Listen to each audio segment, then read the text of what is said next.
You ask Tiger to calculate. This deals with finding the midpoint between 2 points. The midpoint between the 2 points is 39.5, 38.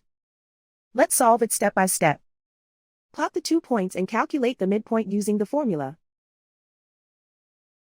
The coordinates of point 1 are, x1 equals 95, y1 equals -21.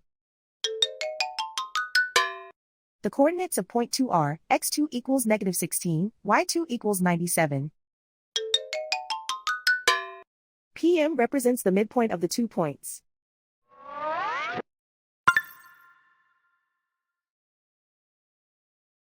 Use the x values in the midpoint formula to find the midpoints x. x1 equals 95.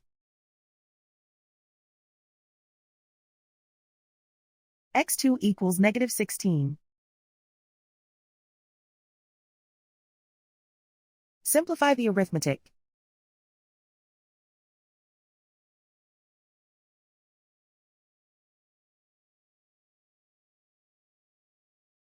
Use the y values in the midpoint formula to find the midpoints y.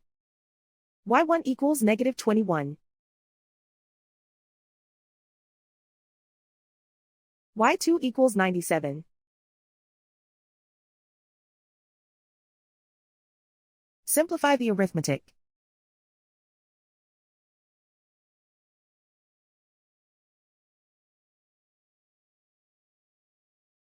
And so, the midpoint is 39.5, 38.